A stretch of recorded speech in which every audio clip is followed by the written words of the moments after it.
Okay, Kinsey, let's talk about the Winter Olympics, and Norwegian biathlete Sturla Holm Laggrid has caused quite a stir after publicly and tearfully admitting to cheating on his girlfriend following his bronze medal win. He had plenty to say, Kinsey. Do we know much more about the status of this relationship? Has the ex-girlfriend taken him back?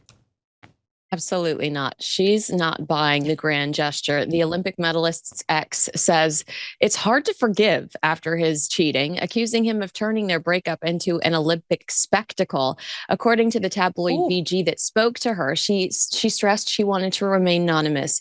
She says even a worldwide declaration of love isn't enough to repair the betrayal.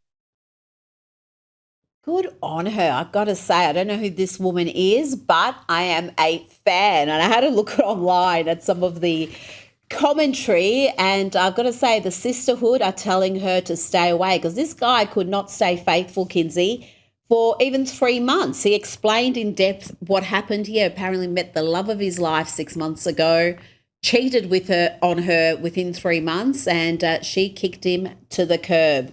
Now, I want to ask you about the TV ratings around the Super Bowl. We heard a lot of fake news about it being the most watched halftime show ever, but that doesn't seem to be accurate because there seems to be quite a dip in the audience numbers. Nearly 10 million people stopped watching the Super Bowl during the halftime show.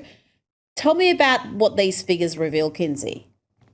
Yeah, I mean, the halftime show fumbled. Samba TV specifically reports only 26.5 million households watched, down 39% from last year's Kendrick Lamar set. Footage from inside the stadium, which I know you've seen on social media, shows a crowd that appeared very underwhelmed. And analysts noted viewership dropped to 88% during the performance, suggesting a notable chunk of the audience tuned out. And that's one of many organizers of these types of statistics. I just think it's the most significant one. Now, Kinsey, Jill Zarin, I think that's how you pronounce her name. I've never heard of her, I've got to say, but she was left stunned by her sudden firing from E's upcoming reunion series, The Golden Life, after she savaged Bad Bunny's Super Bowl performance, branding it the worst halftime show ever. How can that get you sacked? Surely you are entitled to that opinion. Yeah, and keep in mind, this new E show is basically it's a reboot of The Housewives from Bravo.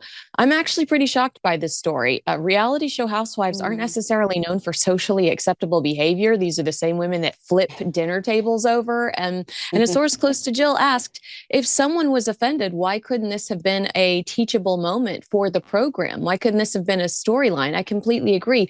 We don't debate anymore. That's not healthy. This woman was just fired for saying what half the country was complaining about. And I think it will hurt this reboot. Well, if it's the same mob behind the Housewives franchise, I'm not shocked because they are super woke, super left, and obviously they don't tolerate a diversity of views. Kinsey Schofield, thank you so much for your time tonight.